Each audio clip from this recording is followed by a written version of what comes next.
In the tapestry of life, where every thread holds a story, America in Black and White emerges as a haven for the voices echoing through the heart of our communities. In this podcast, we wade through the rivers of our collective experiences, celebrating the vibrant hues of change brought forth by the whispers of hope and the roars of action. It's more than just a conversation. It's a journey into the heart of our society, illuminated by the light of those daring to dream and do. Join us, and let your voice be the melody that guides us toward a dawn where every color finds its place in the masterpiece of our shared destiny. Together, let's paint a future brimming with the positives that dwell in our minds and the actions.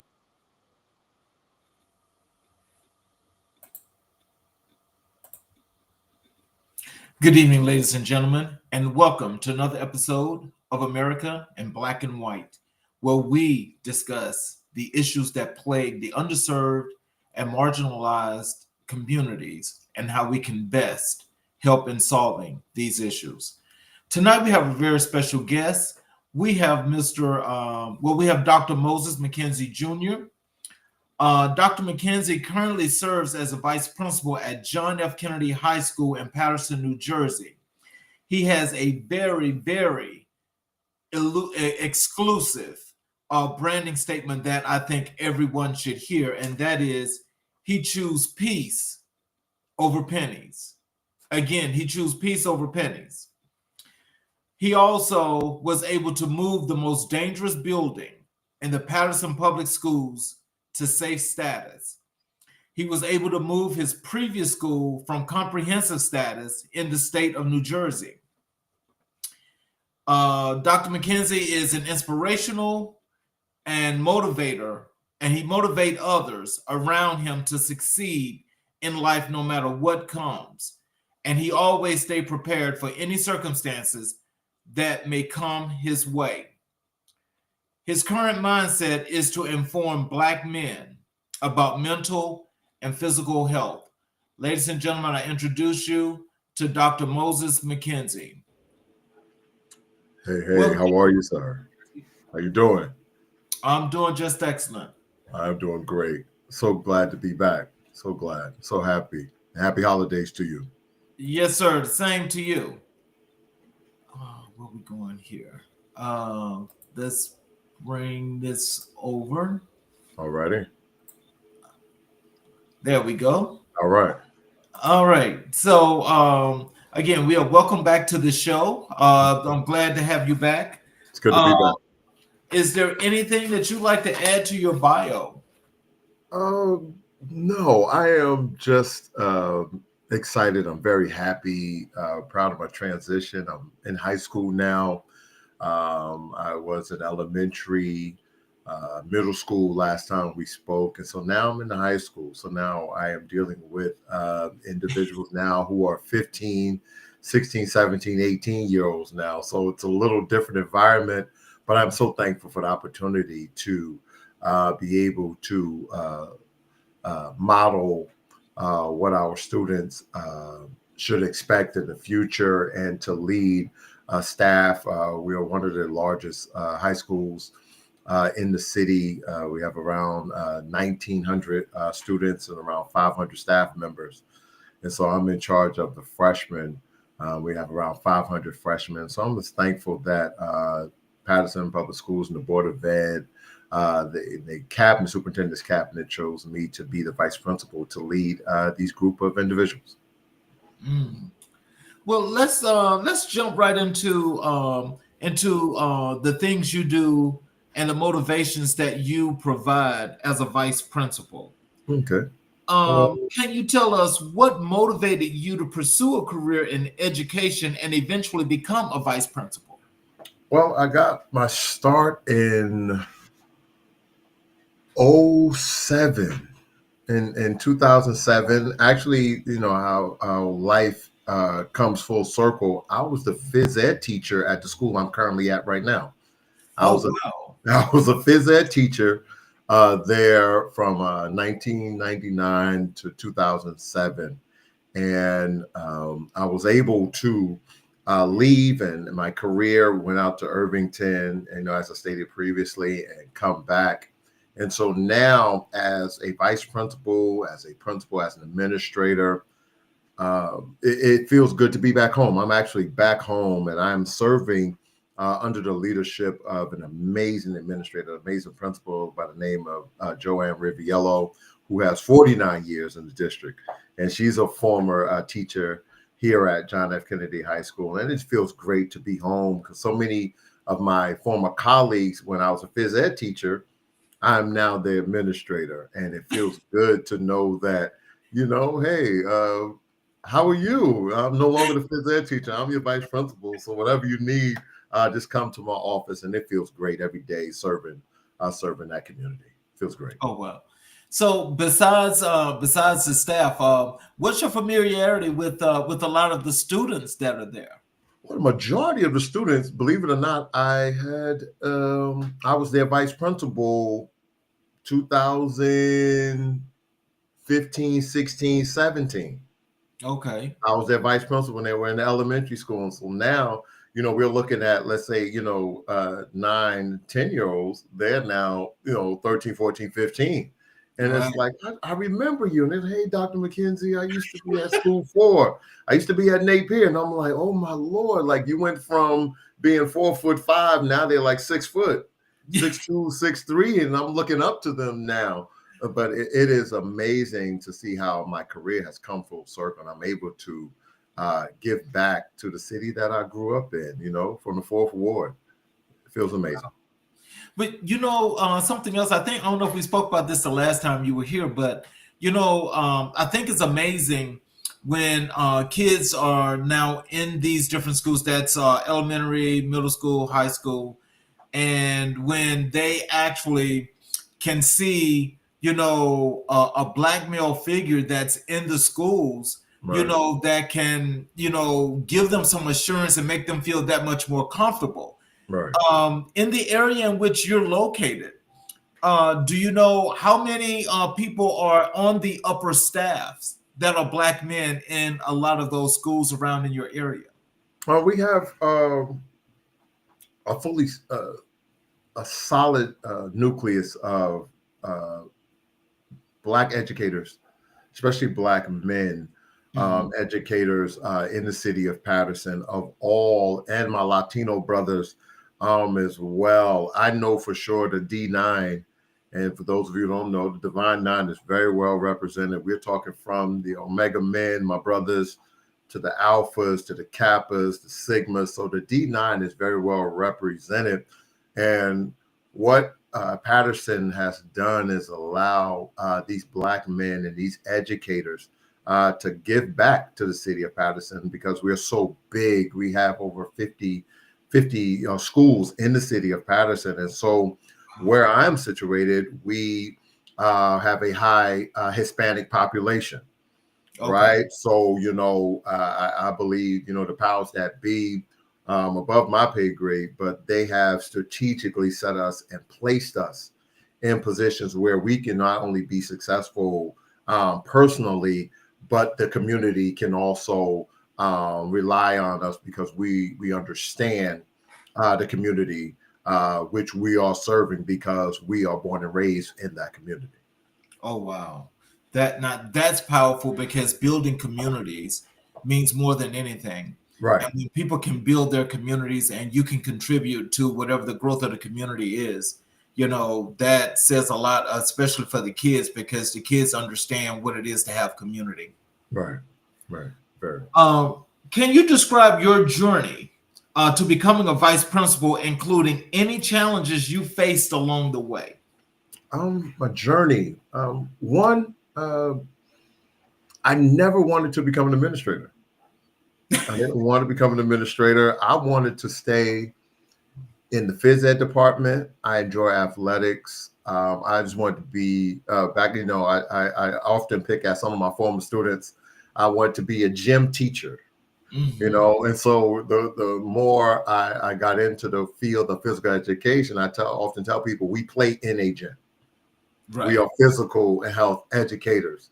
And so I wanted to stay in the shorts, the Jordans. I'm a Jordan fanatic. I wanted to stay in the Jordans and the shorts and not be able to put on a suit. But something, there were 3 men that saw something in me.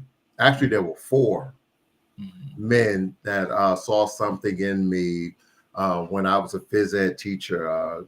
Mr. Rich Roberto, Joe Pisano, and Frank Bonadies. They saw something in me as a phys ed teacher. But before they even saw my leadership qualities, there was a gentleman who was my fraternity brother. He's in Omega chapter now, named Mr. Jesse Dale. Our brother Jesse Dale from Maryland Eastern Shore, him and the assistant superintendent now, Mr. David Cozart, soon to be Dr. Cozart, saw something in me, and they pulled me from elementary to high school and said, listen, we see something in you, are you willing to, go into administration? Because of my demeanor. I like to make sure there's order. And I believe that without order, there can never be any success. And so as a phys ed teacher and dealing with kids, 50 or 60 kids in the class back in the mid 90s, early 2000, I developed a rapport where, if Moses McKenzie walked into the gym, I was able to get control of the room. And that was due to my tone, due to my appearance. And I developed into this administrator who you see today. It has not been an easy road. I can say that. I am 25, 26 years in now. And I honestly can say, have I made mistakes? Yes. We all make mistakes. We all fall down. But I've learned not to make the same mistake twice. Only to make the mistake once. And through my journey, I've learned that, sometimes you have to adjust and adapt every situation. And so I'm talking from starting in high school, being an athletic director in high school, going back to alternative school, going to elementary, then back to high school. So that's my journey. So I have a full spectrum of experience from K through 12 now under my 25, 26 years in education.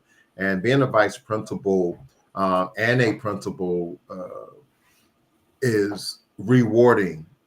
It's very rewarding because some of those students who I saw come through the ranks and come through middle school and elementary school are now amazing individuals. Some are police officers, some are firemen. I have a couple of students who are teachers now. So my former students are now looking at me, Dr. McKenzie, what part of the curriculum should I be teaching? So now I went from disciplining and mentoring this young individual, male or female, now to molding them and pushing them into administration, because we need a new generation of administrators who are willing to open up their minds into where education is going right now. And believe it or not, this young generation are very technical. They're very technology savvy. So they understand technology, they understand AI. And so me as a older administrator, I want to be able to get some of that knowledge and share that knowledge. The most important thing about leadership is that the greatest leaders don't know everything. That is so true. And as you were speaking about the younger kids and AI, me and one of my teammates, one of the members of my team, we were actually just chatting about that. And the thing that's so mind blowing is that these kids from the beginning of birth, right? Okay, for some strange reason, has got this innate knowledge about this technology, right? And so the thing is like, as I go along and as we move along, wanting to, especially stay on top of it. I think it's always a good thing to think about, finding one of these really great tech savvy young folk to, especially to be a part of our team, because, that knowledge is definitely very, very valuable. It is. And so it's like, you can't teach that, but these kids just got it naturally. They do. They do. I mean, I've seen kids, Even before AI, I've seen kids backdoor Wi-Fi systems, Mm-hmm. through Yahoo. And how did you do that? There's an article out there now that technology is the new babysitter. Even when you out in society and you're shopping and you go to restaurants, you see the kids. I'm old school. We're 50 and older. Back in the day, you sat at the dinner table and it was time to eat.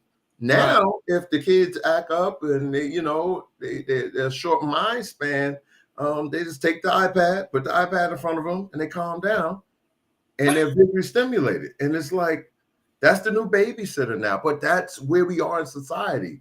So now you have to take that information and take all of the data and all of the studies and say, how can I implement these strategies and put it in the classroom to stimulate learning? And so this is where AI has come in to where, we have to stimulate learning through technology. I still believe in old school textbooks, reading, writing, penmanship. I still believe in that, and students need those skills to be successful and those strategies to be successful. But as educators and as teachers, we have to do our research as well. We're held to a higher standard as educators.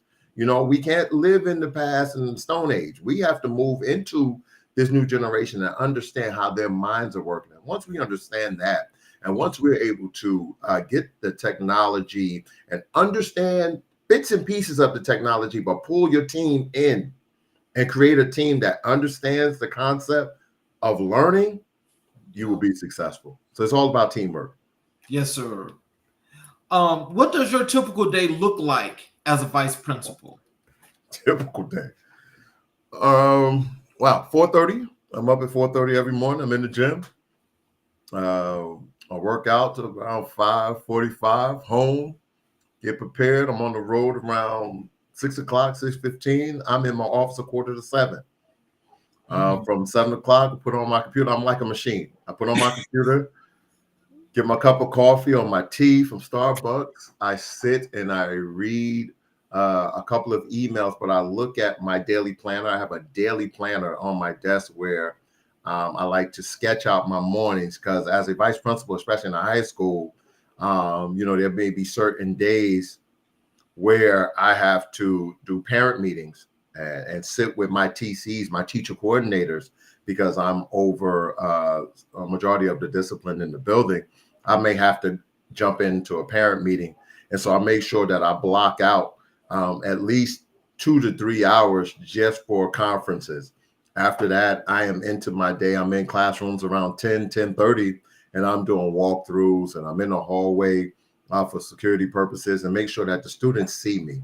It's very important to be very visual, especially in a high school that has 1,900 students.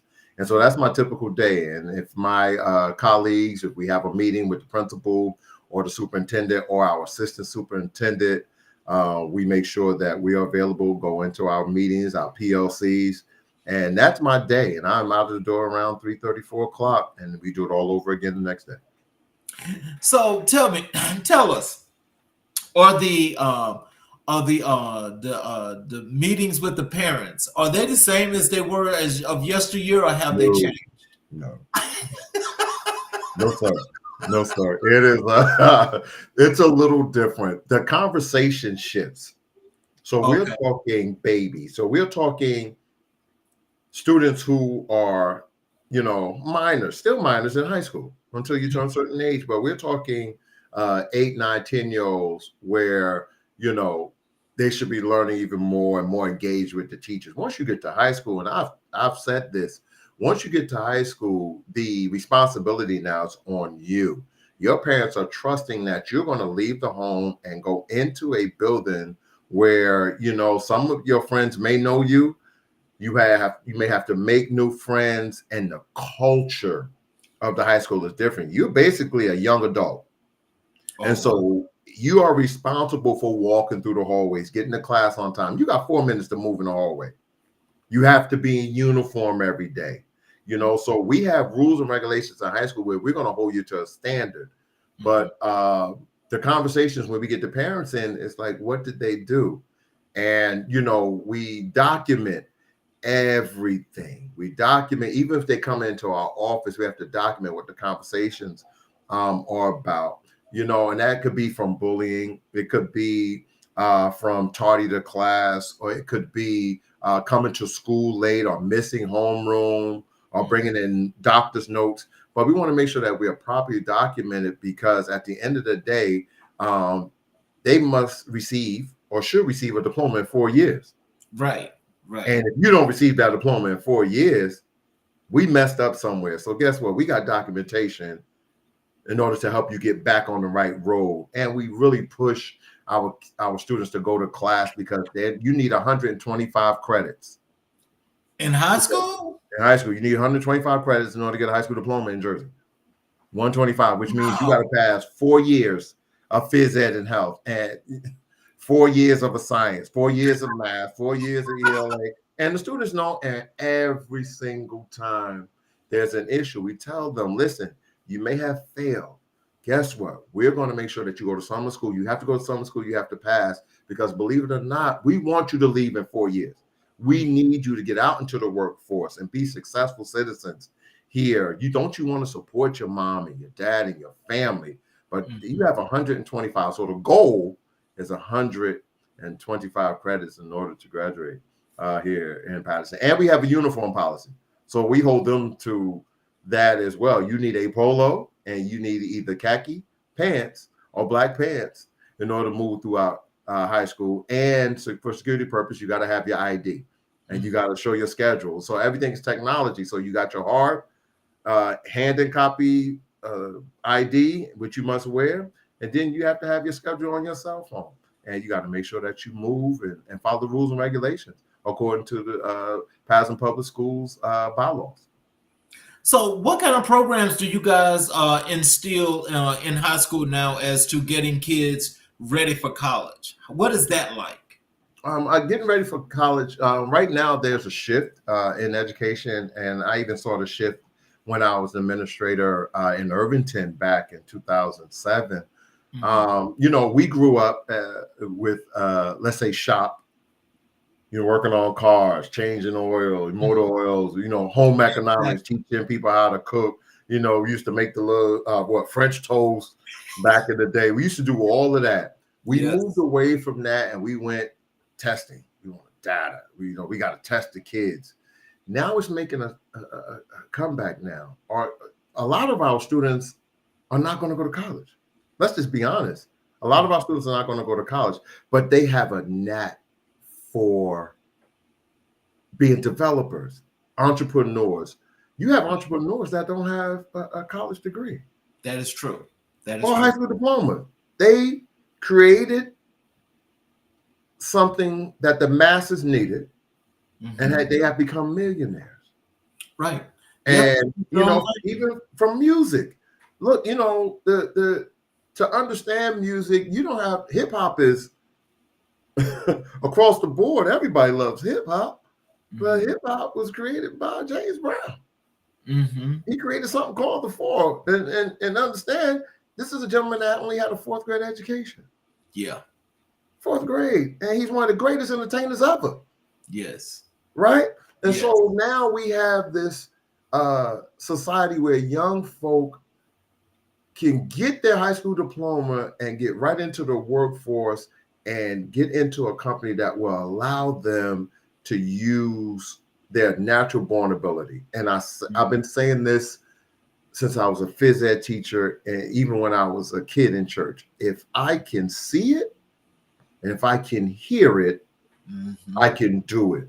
Yes, sir. And this is how, you know, we have to really move this generation right now. We have to stimulate their minds. What is it that you want to do? We have to answer that question first. How are you going to be successful? What makes you happy? And majority of the kids, you know, especially our young Black boys, they love sports. They love the basketball. They love football. Okay, if that's what you really want to do, I have to shift your mindset into becoming a student athlete now. Right. Not just an athlete. I have to teach you how to get into the classroom, get those grades, pass those exams. And if you take care of the academics, you can get on that field, and now with the uprising of the NIL, Yep. and they're making millions in college right now. They didn't have that when I was at Montclair State. I would have loved to have some money. My family would love to have some money, some NIL money when I was at Montclair State, even though it's Division III. But now Right. there's an opportunity for these athletes of all race, color, and creed to make millions of dollars before they even get in or even make the pros. Yes. And so when it comes to education, how do we get the mindset of our individuals, of these individuals, Black, Latino, our Muslim community, our Arabic community, our Bengali community? What do you want to do? That is the question. And when I sit with parents, I ask them, where do you see your child in 4 years? Where? Tell me where. Because if you can't tell me as the parent, then I don't know how to help them here in the building where they're spending 6 to 7 hours here in this building. I want to be able to provide resources such as career changes. We have, we have music. We have in City Pass, we have cosmetology. We have some engineering programs. We have construction programs. So we have various avenues for our students to give them an opportunity to be successful. But the mindset is do I want it? So let me ask you one other question though, as a follow-up too as well.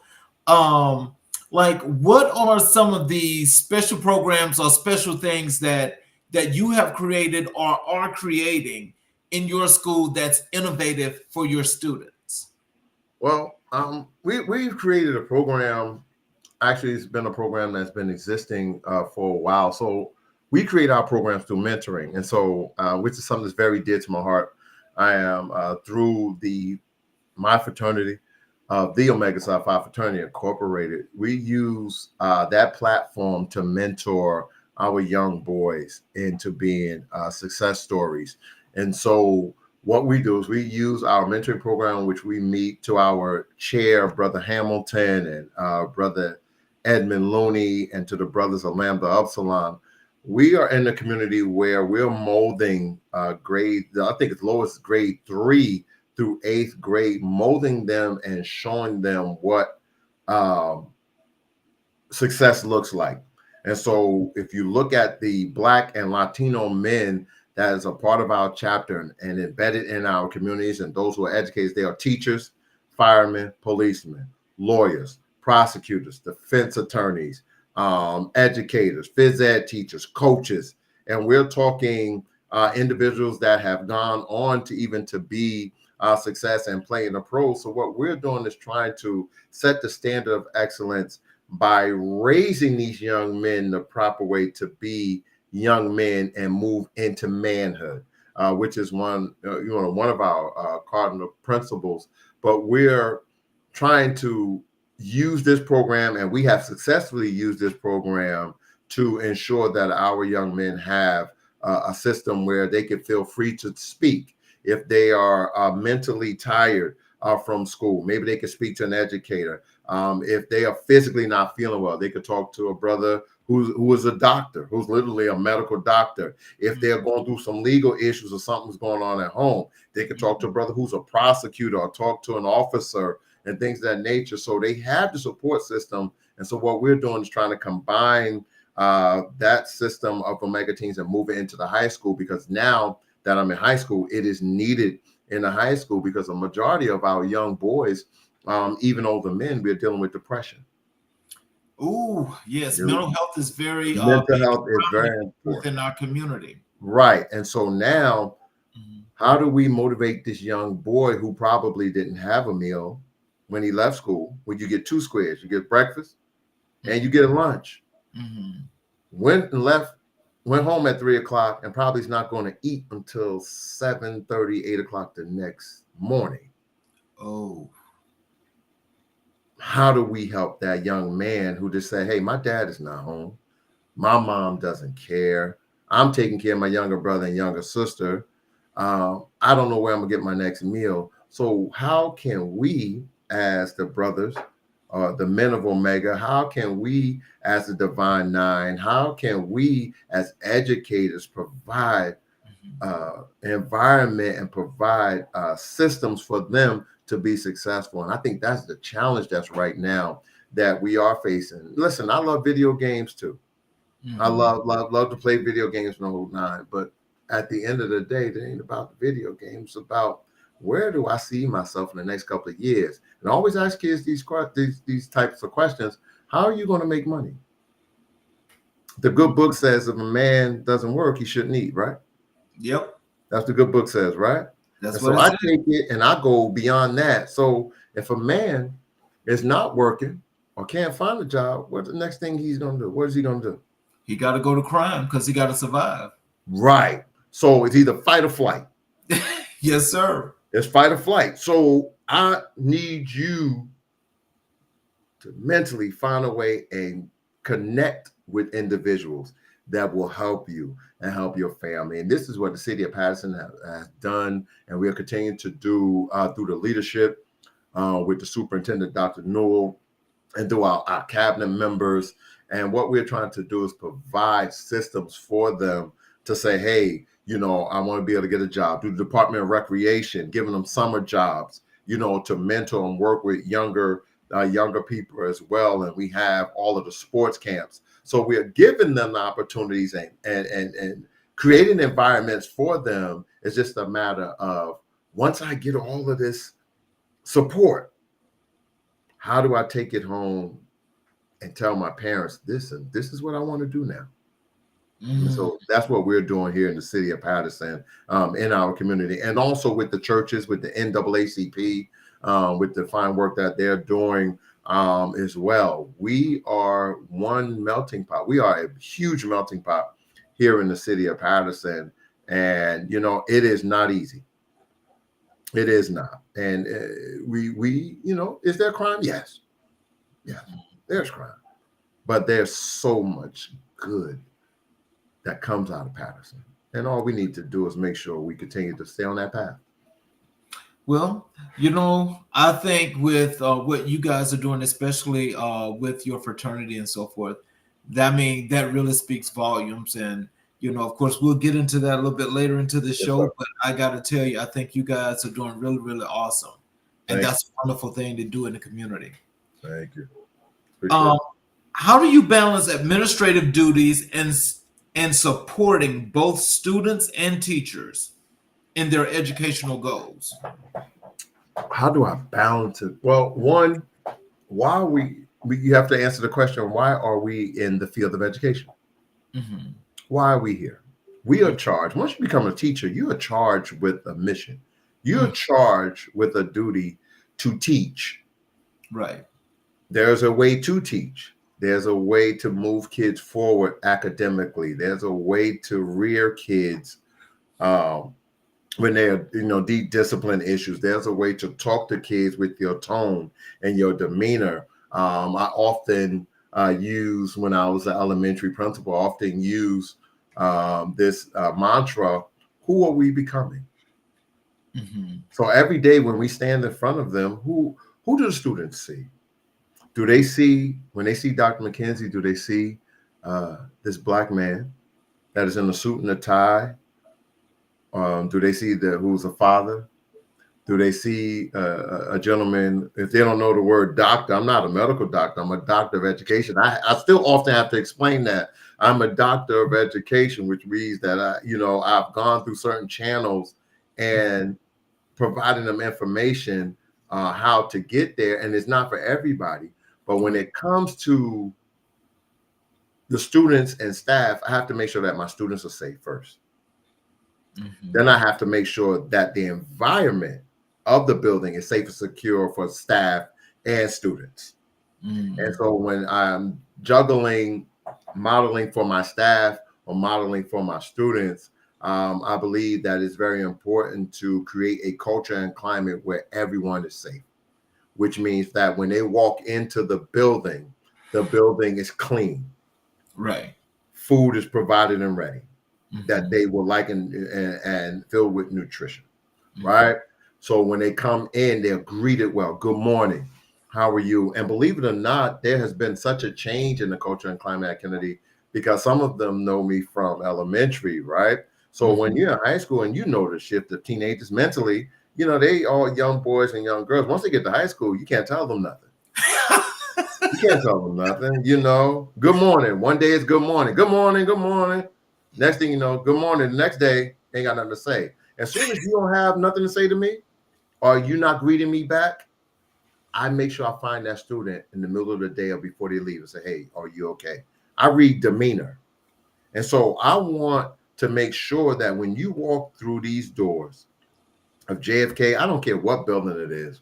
When it comes to leadership, I want my security guards to be able to greet you. Good morning. Hey, we're going to have a great day. I say it over the radio to my security team. Hey, make sure we're on point. We have to move. We have special guests coming in the building. Please make sure that you are on point. If you need any information, please let us know. When it's time to move and transition through the hallway, and we move 1,900 students every 40 minutes. Wow.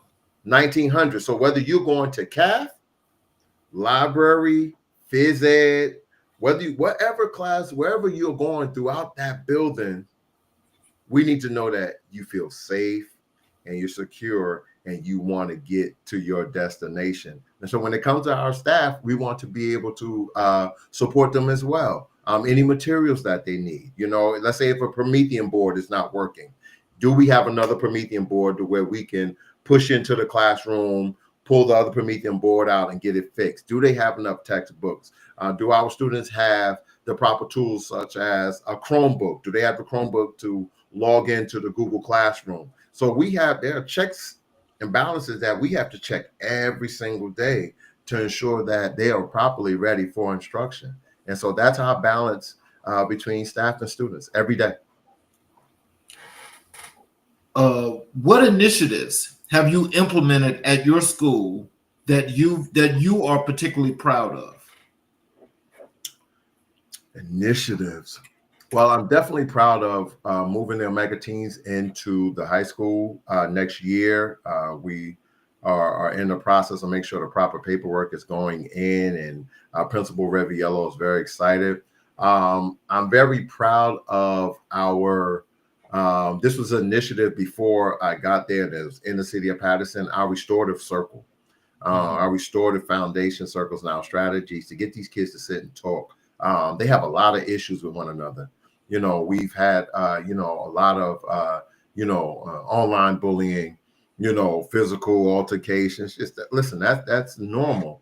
But what we have done is we have been able to bring people to the table. I believe in sitting down and trying to iron things out. So I think one of the initiatives that's working very successfully here in the city of Patterson is our restorative justice strategies, and having these kids who may not like each other, but they must respect one another, right? Because we don't want them to go down the wrong path. We don't want no one to end up in, catching a case, or, have to sit in front of a judge, or, go to juvie. We don't want any of that for none of our kids. I don't care what race, color, or creed. We don't want that.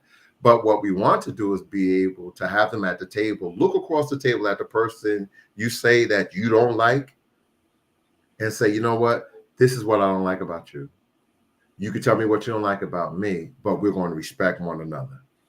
And once we get the kids to sit at the table, now we can get the parents to sit at the table. So the restorative justice is twofold. So once we get the kids to understand that we're not going to be rude or disrespect one another, and we're going to get along somehow with the support from the building administration, the staff, the security, and, the board of education, but also getting those parents, which we don't know nothing, what's going on outside the four walls of the school, but get those parents and sit down and say, well, this is my child. My child is struggling with this. Can y'all provide us with some help and get the right support systems in the home?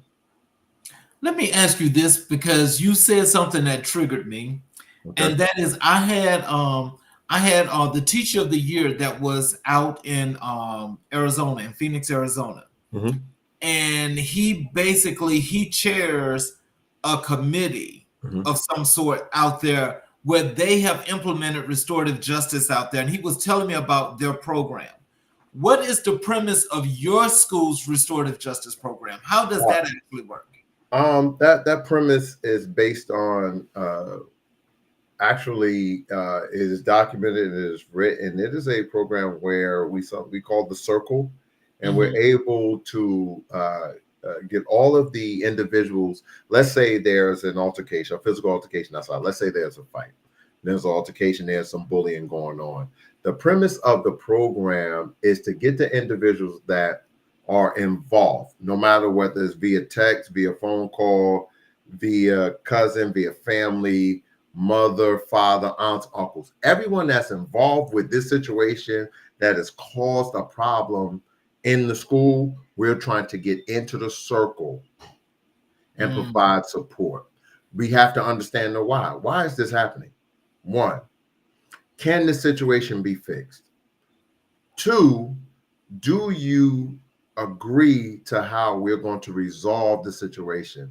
And once we're able to bring everyone to the circle, we have a follow-up circle now. So now through my TCs, my teacher coordinators, once we have the circle with the students and the parents, my TCs then go back a couple of days, moving forward, next couple of days, 2 or 3 days, and say, hey, how are you doing? We go to the teachers. Have you seen any more disruptions? We go to security. Security, how do you see, is everything okay with Danielle or little Johnny? Is everything okay? And then we talk to the students too, because believe it or not, and I told a staff member this today, a student will tell you everything you want to hear if they trust you. Just trust them. And so that's the way, we have to move our students too. Do our students really trust us? Do they really rely on us? Even though they may not trust mommy or daddy, but can they go to someone in that building and say, listen, I'm having a hard time? And believe it or not, it happens every day. There are certain students that don't talk to their parents, but they can talk to Dr. McKenzie. They can go to Principal Reviello. They can go to Dr. Friday. They can go to our administrative team. They even talk to security guards. A majority of our situations are resolved through security. Because guess what? They're in the hallways and they can see, hear things. They're in the community as well. But like, hey, something's about to go down. We need to gather these kids. And soon as I hear that, I am calling everybody to my office. I'll call them in the hallway. I get the head of security. Hey, we might have a situation going on. We want to get ahead of the situation so we're able to have peace in our building. So that's how I do it. That restorative justice and those practices and strategies really work. It's just a matter of being consistent and implementing those strategies. Consistent of telling the parents, hey, we had another circle. Well, didn't y'all meet last week? Yes, we're meeting again this week. We need you to come in. If we have to get you on via Zoom, I need you to understand we're trying to have the best and create the best environment for your students, for your children. So when they leave John F. Kennedy High Schools and leave Patterson Public Schools, they can say, you know what? I want to give back. Well, I want to be an educator. I want to give back to the city of Patterson. Well, how do you support students who may be struggling academically or personally? Students who struggle academically, we have after-school programs. After-school programs, definitely in high school, we have credit recovery, where students are, if they failed a course, they go through another program called credit recovery to try to recover their credits that they may have failed a class, let's say freshman year. And we also have summer school. Listen, if you fail a course, you go to summer school. But we know summertime is for vacation. Listen, I just went 180 days of school. And then I messed up. And now I got to go to summer school for another 30 days. I may not be able to go on vacation with my family. And a lot of kids, when they get to that sophomore, junior year, they forget. And so that's why we have an amazing guidance department. Our guidance counselors here in the city of Patterson remind those students, listen, you messed up freshman year. You got 2 courses you got to make up. You got to make sure that you go. And so we provide a process called credit recovery to help them get those credits back so they're able to move and graduate on time. What roles do parents play in fostering student success at your school, and how do you engage them? Well, through our PTO, we have our Mr. Fisher. We have parent coordinators there. So we have Mr. Fisher there, we have Mr. Hargrove, and we have Mr. Pierce. So we have 3 Black men. Okay. Former athletes, great basketball players, collegiate athletes, and a community person. He is like the cornerstone in the community. Everybody knows Mr. Fisher. We have these men that call the parents no matter what. They have personal phones, emails. We pull the parents in. We understand that parents are working right now, and if you look at where we are right now, we're now in the fall. Parents right now are trying to get that little extra money. We just went through Thanksgiving. I need a little extra bread on the table. Now we're going towards Christmas and New Year's. Now I need to work a little harder to try to possibly get those gifts that my child may need. So I got to do a couple of extra hours. And so what we do is we use our PTO, and with our PTO connecting with our building principal, we're able to reach out and pull those parents in and sit and find out how can we help them. Like we were able to give out some turkeys during Thanksgiving. We've seen a number of turkeys, I think over 60 turkeys to give out just at the high school of families that were in need. And so all our parents have to do is just either email us, call, or come to the school. That's all they have to do. I need your help. And this is where pride sets in. And I've been there. Pride sets in. We're human. But you're going to come to a point in life where you're going to say, you know what? I need help. I need a little extra. And I've been there. And so this is how we use our PTO to bring our parents and our community stakeholders in and provide for them as well. Also through the community, through our fraternity, we are having our big dinner, our city dinner next week at Eastside through not only Brother Benji Wimberly, but through our fraternities, through the D9. We have this big dinner where it's going to be at the world famous Eastside High School, my alma mater, class of 92 to Fair Eastside. We're going to have this big dinner for the community where parents are going to be able to come and get a meal with their children, be able to get clothes, haircuts, and every kid that shows up will get a gift. And so this has been going on for years. I think I forgot how many years, but it's well over, I've been in education 27 years. It's probably 30, going on 30, maybe 35, 40 years. This has been going on at Eastside in the city of Patterson. So this is how we are giving back to our community, knowing that through the holidays is very hard, but we're going to be able to provide some support for some holiday cheer to bring smiles to those faces who need to smile. In what ways has technology changed the approach to education during your tenure as an educator?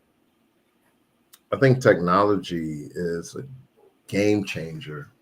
We have so many programs, academic programs that are implemented not only in Patterson, but all of our districts, whether it's urban, whether it's rural, or the suburbs. Technology is in the forefront, and so now we have to know how to communicate through Google. The Google Suites have been amazing since the pandemic, and so understanding Google Suites. Look at how we're talking right now.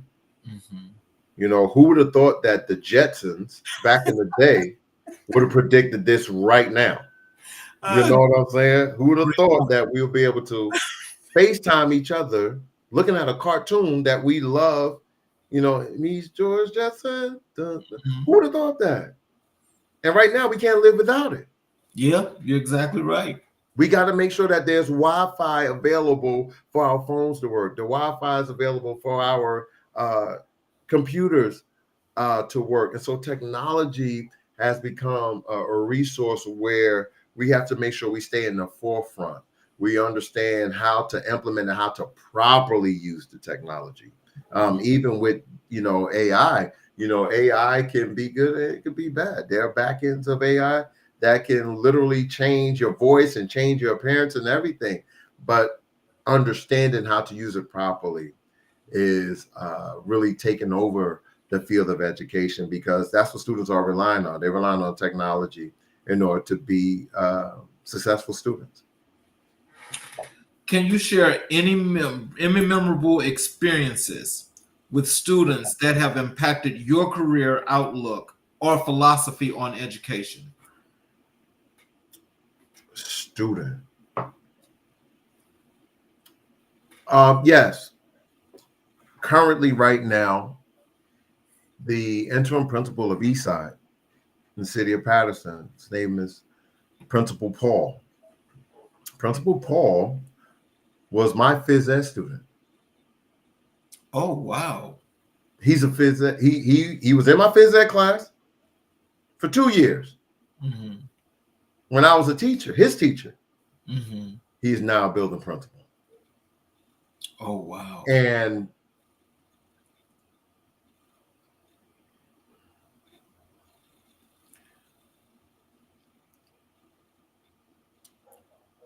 being that role model, he remembers everything. And so it's I get a little emotional because he didn't have to get into education. Right? Right. Born in Patterson. Uh-huh.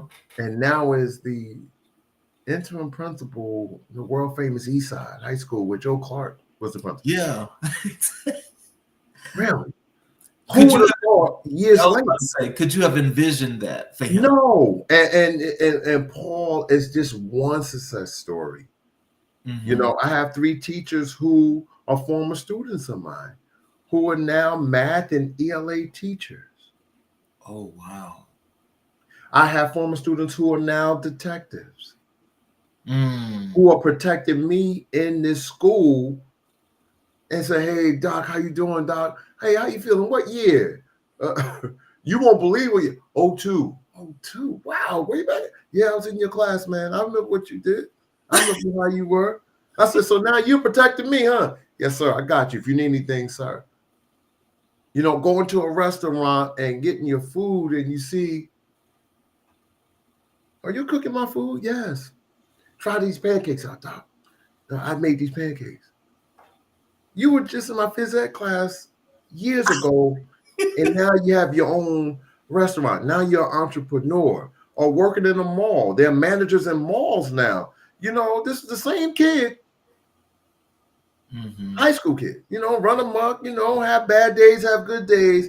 Now all of a sudden you're in a tie and a suit and you're running a store and closing a store because you grew up. Yeah. You understood, you know, as they say, you understood the assignment now. Yes. You know, exactly. I gotta make, you know, I understood the assignment now. Now, you know, Dr. McKenzie and some of those other people who influenced me when I was younger, now that I'm able to give back. And, you know, that's just one of the success stories, but I'm so proud of Paul. He is an amazing success story. So that's just wow. How do you address issues of equity and inclusion within the school environment? How do I address it? I look at the makeup of the building. So I look at start from the top. Start with leadership. Start from the top. So we know what equity is.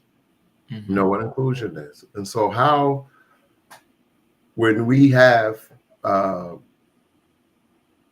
Hispanic building, pretty much 80 plus 80% of the building is pretty much Hispanic, in a Hispanic and Muslim Bengali environment, we have to make sure we have the proper sources. And so we look at the teacher makeup. We look at the students who we are serving. And even, you know, with the teacher shortage, we are trying to get those staff members who are able to speak Spanish to come and speak to our Spanish students. But I look at equity and where students are represented, and we're representing them well across the board.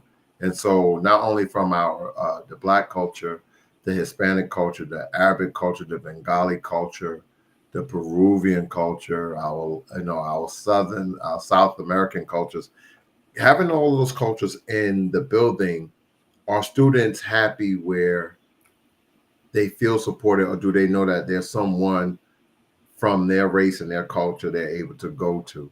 And so I address it where I sit with my principal, and we sit with our leadership team down at the board to ensure that we have Spanish speaking secretaries, we have Bengali speaking and Muslim speaking individuals that are able to relate to these students. And I address it through following leadership. I believe in the chain of command.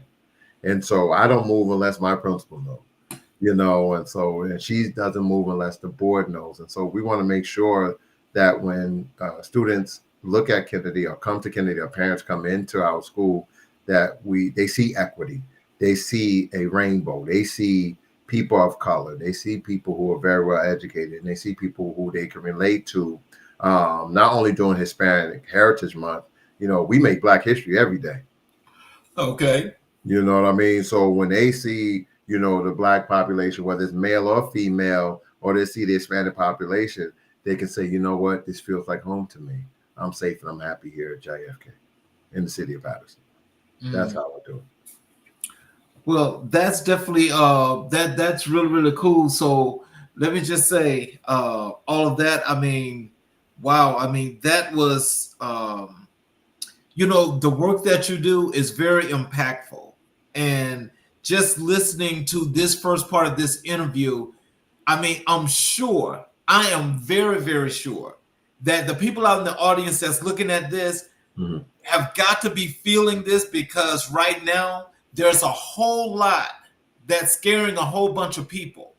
It doesn't matter what the background is. Right. There's an enormous amount of people that are being scared right now about education, because there's no telling where it's going to go. Right. And so we know where it has been. We know where it was coming to be. But now it seems like we may be going back. Right. And so that's the problem. But when I listen to you speak about your school and your community, you guys are already on top of that. And I hope that with all of this, and everybody's praying, but I hope something can change that and not let catastrophic situation occur. Right. But I'm really proud of what you're saying, what you guys are doing in your school. I really am. I appreciate it. Let's transition to your work in education. Okay.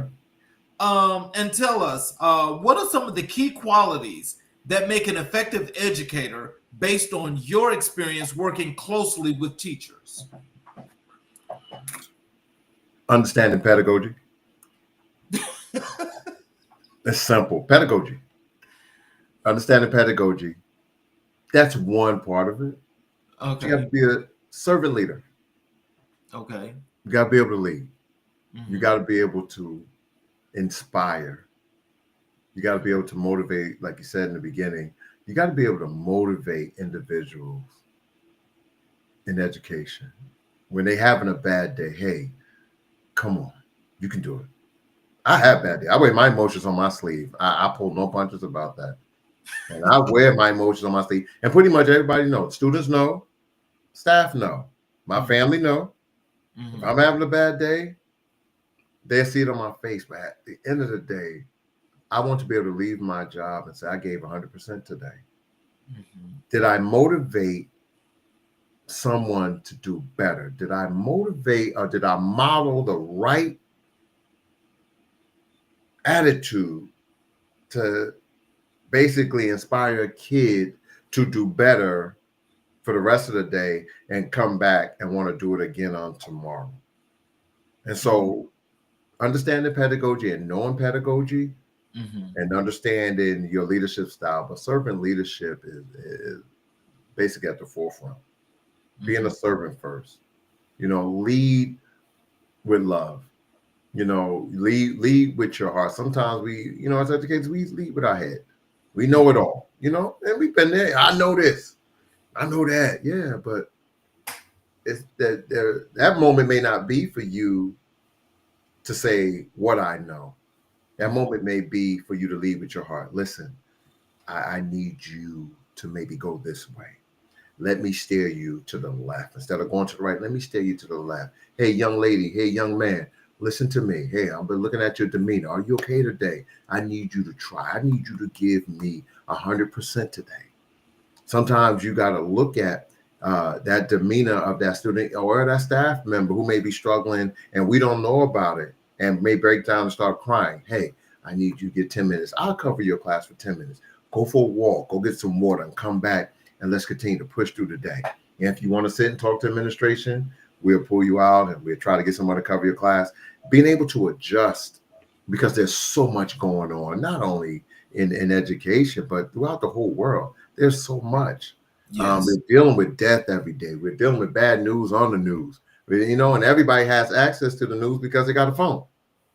Okay. You got access to the news. So it's not like you cutting off from the world. You're going to know what's what because students are on the phones and telling you what's going on in the world. But as leaders, are we leading with our hearts at the right time, the right moment? That's why my motto is I choose peace over pennies. I may not make a lot of money. You got to tell me about that mantra because I just love the way I read that. And I'm like, that right there is $1 million right there. Listen, her name is Dr. Biggs. Dr. Biggs was my mentor back in 2014, 15.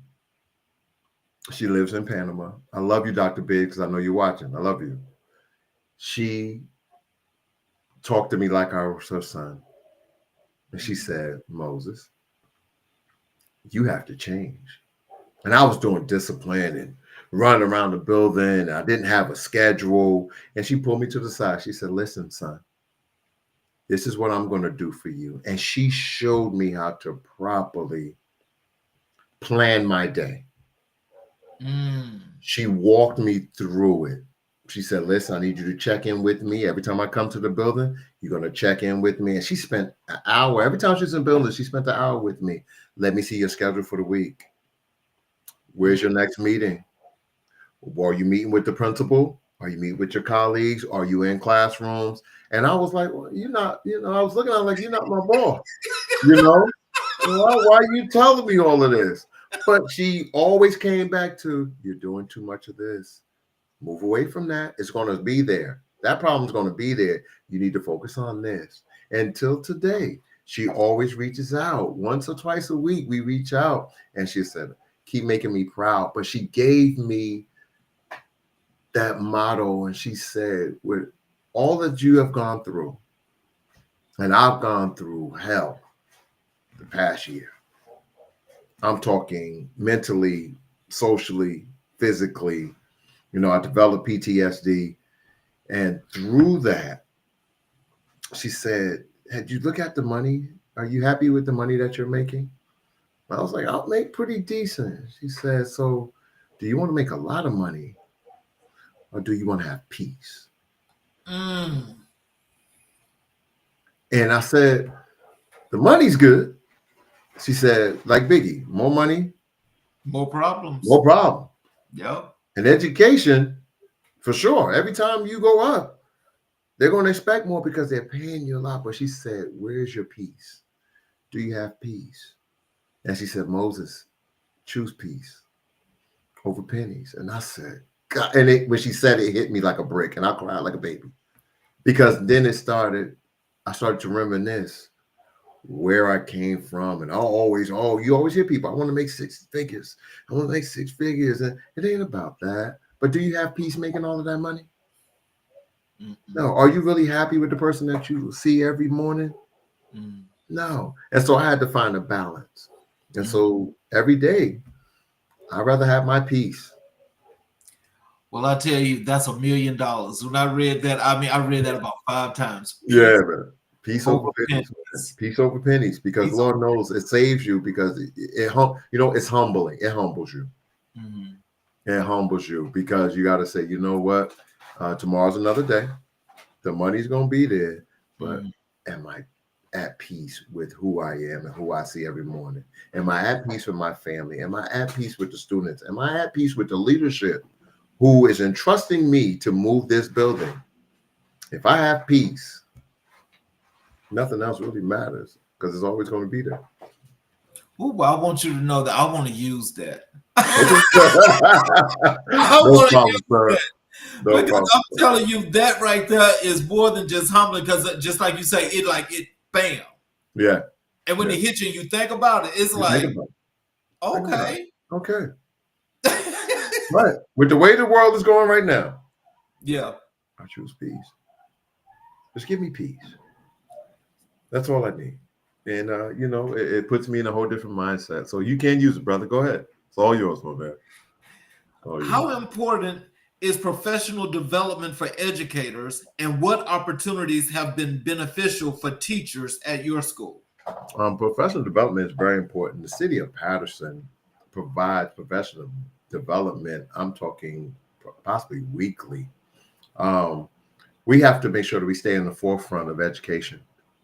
We Mhm. have to make sure that the teachers have the right tools to teach today's generation, whether it's elementary, middle school, or high school, or even adult school and night school. We have to make sure that the professional development that we're providing for our staff members is one, current, two, up to date, and the data can be used in order to move these schools forward academically. Big shout out to um, uh, School 28, Dr. Castro and her leadership team there, and those teachers there, that they are the number one school in the nation. It's from Oh, really? Patterson. Did you know that? No. And They are the how do they measure that? Listen, you have to invite Dr. Castro on. Oh, I would love She to. has the secret sauce. Dr. Castro is amazing, and her administrative team and those kids and that staff that she has there, they have been basically rated, looking at the data and everything. They're the number one school Oh, you're in the gonna have to state. connect us.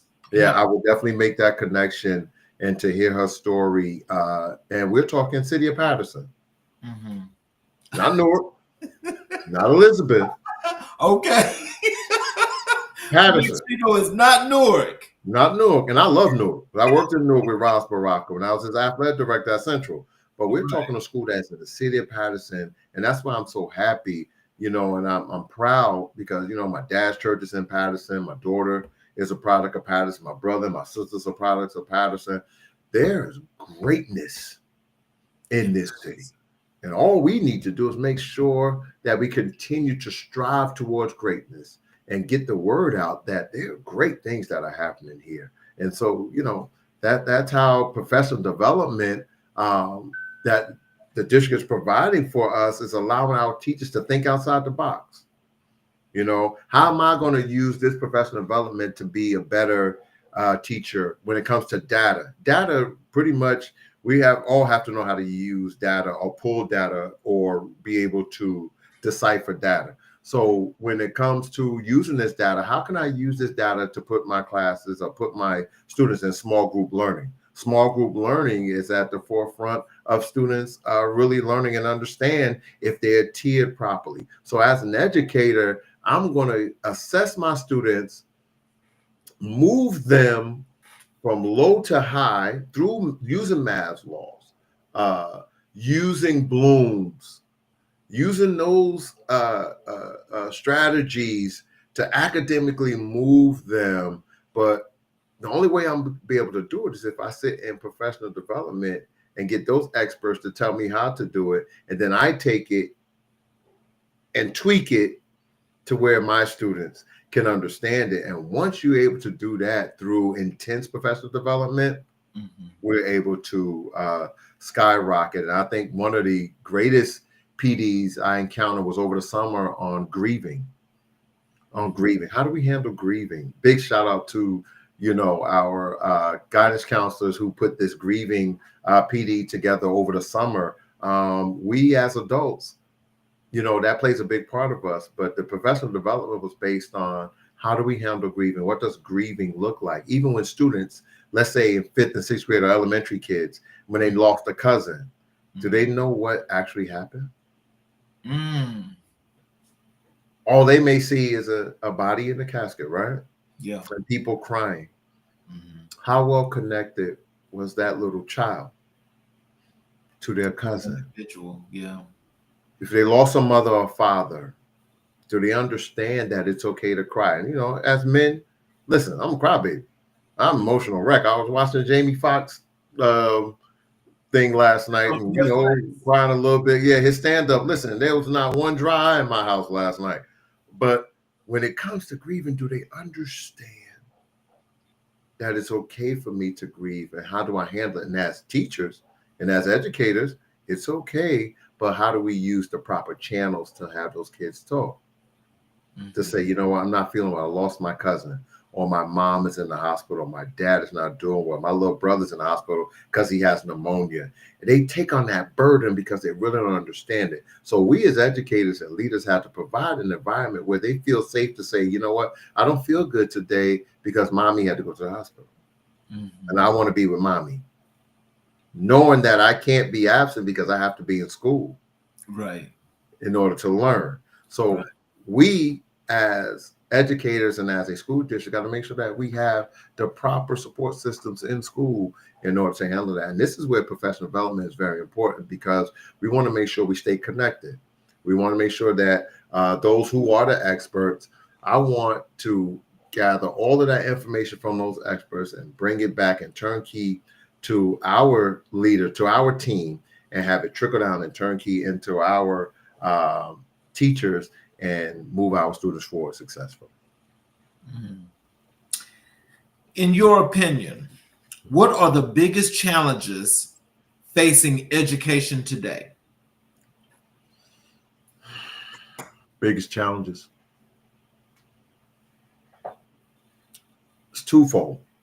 The biggest thing that's facing the challenge that face education today is providing. If students don't get a high school diploma, what is the next best thing? If they don't make it, if they don't get a high school diploma, in order for you to be a garbage man, you have to have a high school diploma. Yeah, because that means they're out there, they're doing the hustle for real. Right. What is another resource for kids who are not college kids, who won't get that college degree? The biggest challenge is do you really need a master's or a doctorate to be successful? No. So what jobs are out there through education will be available for students who don't have that background? Because as you know, when you put a resume out there, you're supposed to have, they say what, qualifications, right? Exactly. So in order for me to get the job that I really need, I have to make sure I have the certifications. A high school diploma is a certification. A college degree is a certification. I don't have those, sir. I don't have those. But what I'm good at is I'm good with using my hands. I'm good at putting things together. I'm good at building. My mind sees this. I'm an artist. So when I'm doing my abstract art, where's the support system for me to display that? Oh, wow. Now, see, now that's deep, and I think, as you mentioned earlier, when we first started this interview, is that not every kid is actually fit to go to college, and not every kid's going to go to college.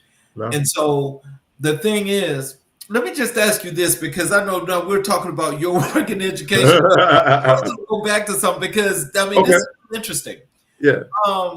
Like you said, let's say with those kids and some of those kids that are in your school, the ones that are not going to college, or they're just, they don't really care about it. So are you guys like trying to push that free trade school now, that each kid can actually go to a trade school, get a trade, and just be happy with that, so they can actually go out and be certifiable and working in today's world? Or do you guys even talk about that at all? You have to talk alternative. There has to be alternative to not getting a high school diploma. There has to be an alternative. GED, it's okay. But here's the thing: what's the alternative? So trade right now, believe it or not, is at the forefront, like I said earlier, is something that where kids are going to find a way where they're not book smart. They may not be able to read on a high school or college level or read like a scholar. They may not be able to do geometry and be a mathematician. But guess what? They're able to physically go to work and do a job for 8 to 10 hours and make a paycheck.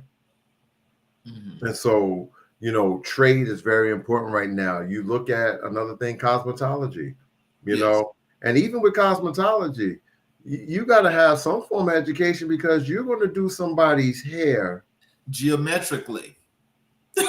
One. Two, you're going to put chemicals in somebody's hair. You're going to cut, perm, weave, glue, shave, everything that has to do with cosmetology. And understand it's a business because you got to get paid. You got to have those, you got to find a place in order to do it.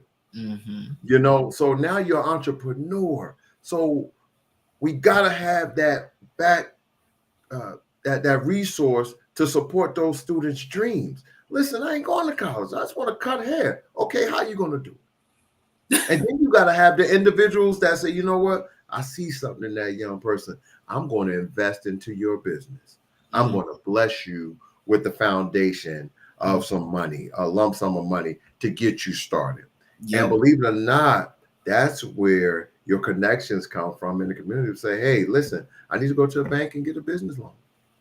You know, I got a good business that's going to, am I able to get a loan to start my business? And so this is where the community comes in at now. You know, this is where the mayor comes in. This is where, you know, the councilman, this is where the senators and everybody come in, because we have to provide provide an environment for our young folk to really be proud of, because they have a generation that's going to have to be brought up in order to start another generation and support another generation. And so my daughter, who's 24, you know, she's supporting her dad. So now my daughter's going to have to make sure she's properly and financially and generational wealth is passed along to her to start and raise and bring up that generation. And so it goes hand in hand. It does. So how can schools better prepare students for success beyond graduation? How can schools better prepare? By connecting with universities, by connecting with businesses, by really getting in tune with the government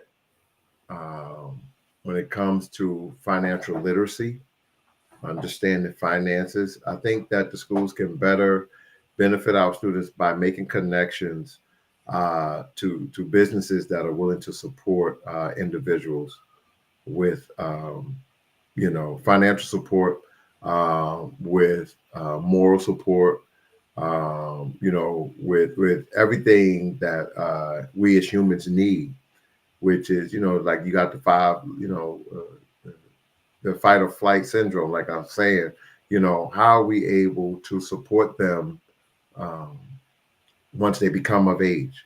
What is out there for them besides the streets, besides the drugs, besides the violence? We need to make sure that there's an environment and there's an atmosphere and there are places for them to go to in order to become successful citizens. And that's all we really require from our students. We want them to be successful. We want them to be able to raise a family and not struggle. We want them to be able to build and financial wealth to bring another generation along to take care of them. But the only way to do that is to get into the community and make connections through the community and through the government and get all the resources that we need. So what role does mentorship play in both student achievement and teacher development within schools? Mentorship plays a key role because you have to model your expectations. So being a mentor, not only in a fraternity, not only as a Black man, being a mentor as an academic leader and understanding pedagogy um, in the school, you have to know what you're talking about. You have to know how to model the expectation. So when I come into your classroom and the first thing I'm looking at is student engagement, and I see that you're teaching a lesson, even from the first 5 to 8 to 10 minutes, if students are not engaged, then there's something with my approach. And so what you want to be able to do is provide through mentoring, provide them with the support, document the support, which is very key, through walkthroughs, through observations, through even the reports where students are getting written up. So for example, I have certain staff members who are weak in classroom management, students to feel they can just do anything they want to do. The only way to support that is to get into the classroom with them and basically make sure that their classroom is set up for success. The walls are not bare. The walls are just filled with student work, filled with data, filled with supporting posters and things of that nature that students feel like they're in a classroom. So you model your expectations, and that's how you're able to mentor successful teachers. You're able to sit with them in PLCs. You're able to sit with them in GLMs, grade level meetings, and say, listen, this is what I see. This is how we're going to move the school forward. And that's how I was able to do that at my former school at PS20. We were able to sit in weekly meetings. My Mondays, I had K2. My Tuesdays was grades 3 through 5. My Wednesdays was 6 through 8. And my Thursdays was all of my SPED, which is autism and BD. And so what we did is we looked at all of the data, and I looked at my level of teachers, and I made sure that the teachers were placed strategically in certain classrooms. And we used data in order to move our students, and we was able to be successful. And so we have to model expectations, plain and simple. Could you discuss how you've incorporated social emotional learning into the curriculum at your school? Well, social emotional learning is generated or implemented in every school, but socially, what we do, especially at JFK, is to make sure, like I said earlier, make sure that the environment is clean. Socially, that kids are happy to be there, that food is provided for them, nourishment, first thing in the morning is provided for them. Emotionally, this is where counseling comes in. We have a very proactive counseling department led by Mr. Thompson there, who's an amazing administrator. And so we want to be able to make sure that emotionally that they are able to talk to their guidance counselor. They're able to go to an administrator and talk to an administrator. They're able to go to a teacher coordinator.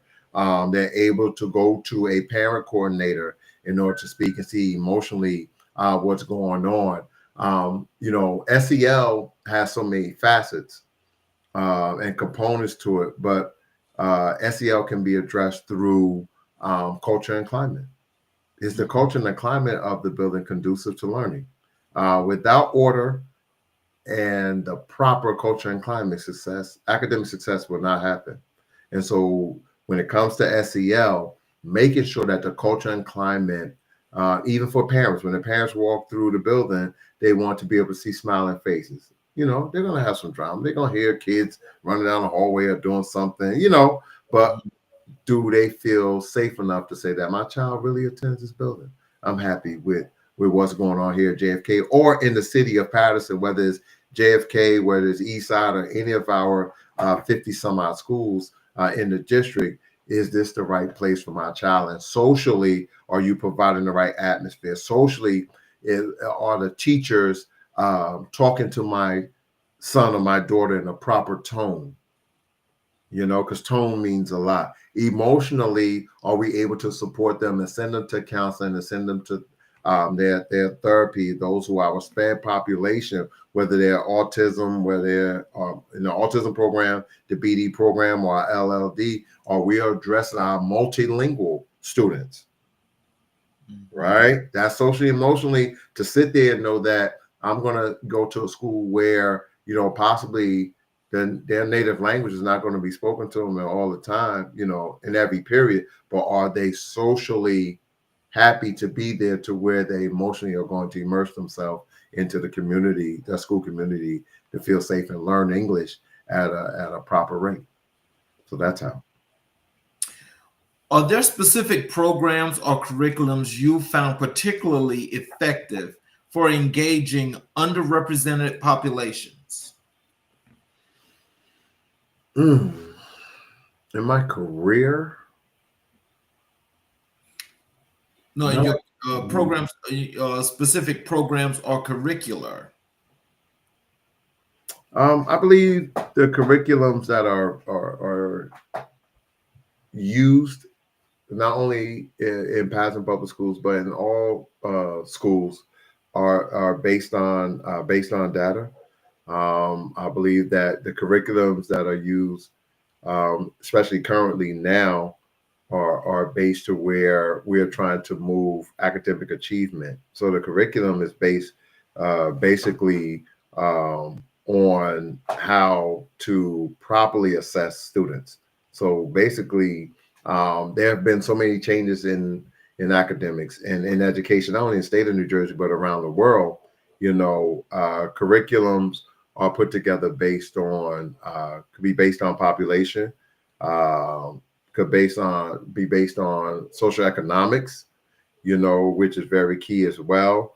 But I believe that when it comes to curriculum, it should be basically a curriculum should be implemented based on using data based on the social economics of the school district. That's my belief. Mhm. So then there are no specific programs or curricula that's actually that's directed to engage people for the underserved communities. There are certain ones. There's so many offhand. I wouldn't even. That's a great question, and I want to make sure that I'm always transparent when I do speak. But there are certain curriculums that are based upon social economic status of uh, school districts. Okay. But I believe that what we have now in the city of Patterson is one that is working. Mhm. One that is implemented where our staff, our leaders, first of all, understand the curriculum that they have implemented for our students will allow our students to become challenged academically every day, grades K through 12, where teachers will receive professional development through the levels of the curriculum in order to be successful as well. So I believe that what Patterson has in place right now with under the leadership of Dr. Newell is proper for what Patterson is using right now. Okay. Yeah. Um, so have there been any significant shifts you've noticed regarding students' needs over recent years? Shift. I think there's been a shift in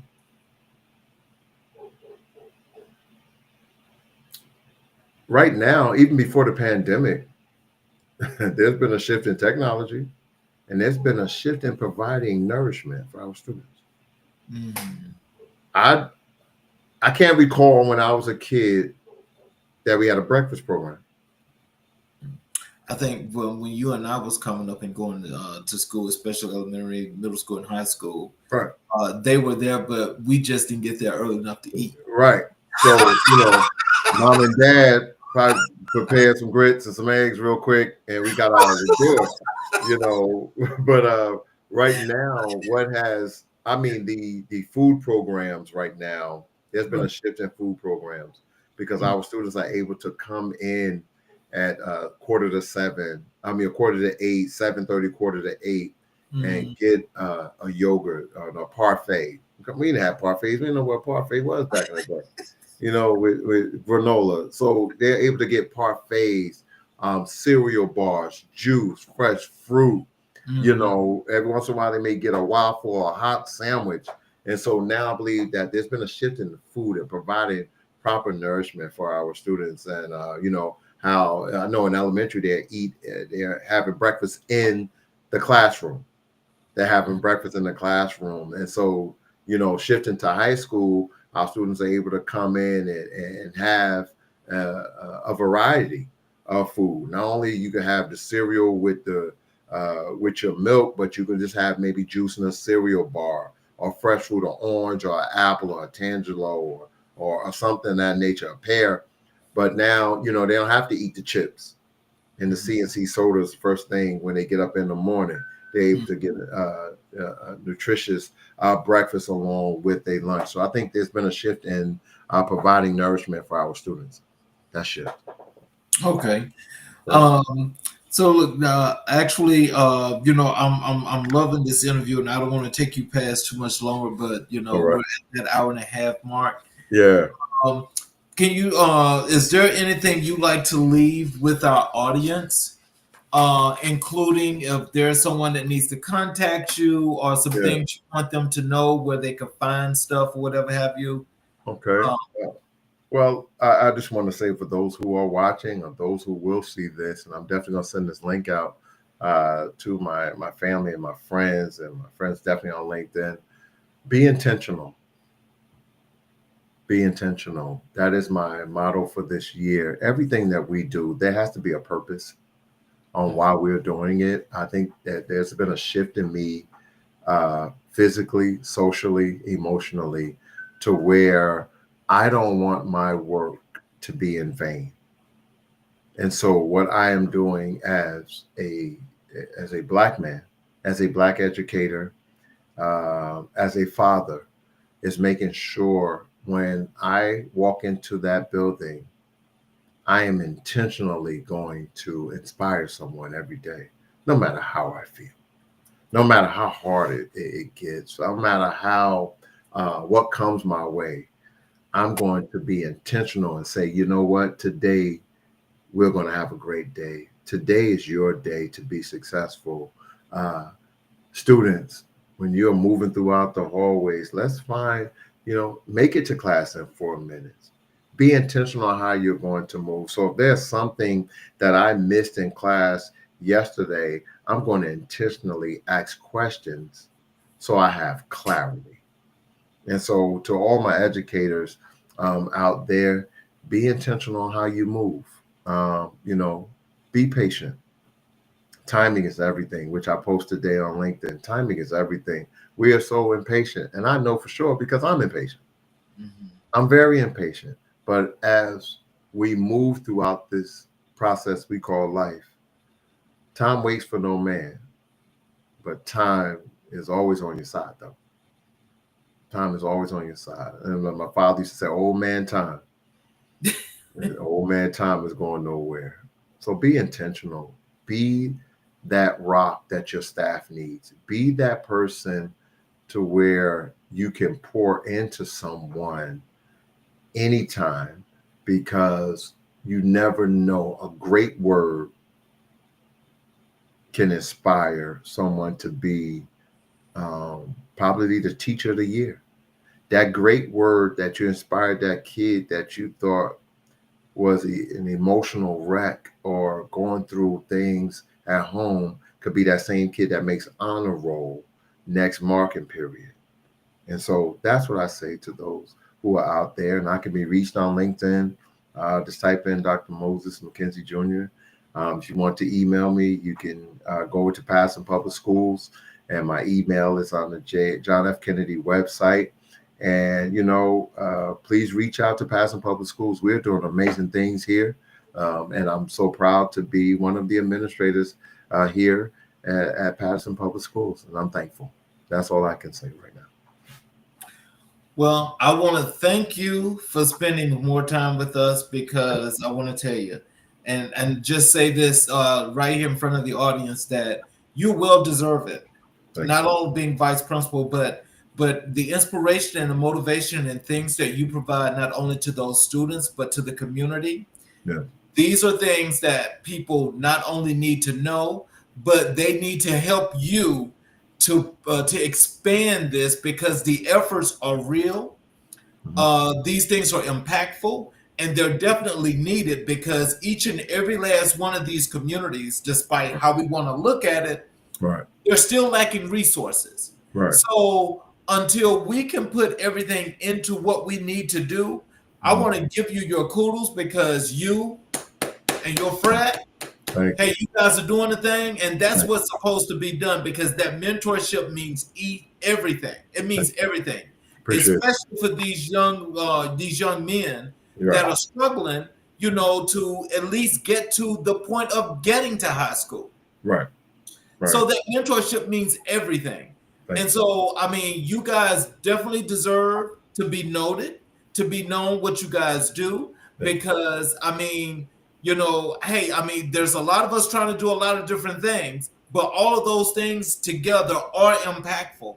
And please keep it up. Thank you. Please Sure keep will. I sure will. And I want to say, Brother King, thank you so much for having this platform where we are able to speak. And some of your guests that you've had on here, this is an amazing platform. And I want to say thank you for the opportunity again. Continue to do what you do and get the word out there that we are making an impact. This platform right now is making an impact and opening doors and opportunities that we may not be able to see right now, but it'll put the positive vibes are out in the atmosphere. And I want to say thank you as well for inviting me back. Blessings to you. Yes, sir. But look, this ain't the last time because I definitely got to have you in the new year. Season 3. No problem. Season Yeah. 3, January 7th of 2025, and we're Yes, gonna sir. have a strong third season. I can Yes, tell you sir. that. Yes, sir. But we definitely got to have you back. And I want to tell you, I appreciate you so much. And I'm telling you, it's brothers like you that I want to get as many of us out here that people can see and know that we're doing a lot of things. Yes. And so I just appreciate you. Thank you So, so much. and for those of you that are watching on the YouTube channel, I appreciate you for watching. But I would appreciate it if you guys would please go to the subscribe button, hit the subscriptions button, as well as the notifications button. I would appreciate the support, but also just know that as we continue to go through this journey, if you're unable to watch the show after you subscribe when it's live, you'll always be able to go back and watch it and watch as many of the shows that's there as possible because they're all there. And as I say, we definitely need that support, but hey, we're getting ready to go into our third season in 2025.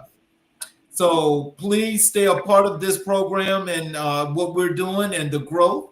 And please be a part of this as much as you possibly can because we definitely can grow together. It's not about one person, it's about all of us. Right. Thank you again, Dr. McKenzie. Thank you everybody for watching. And we will see you guys again next week as we go and do this countdown going into the end of this year, coming into the next year. Right. You all have a great night, and thank you again. All right. Thank you.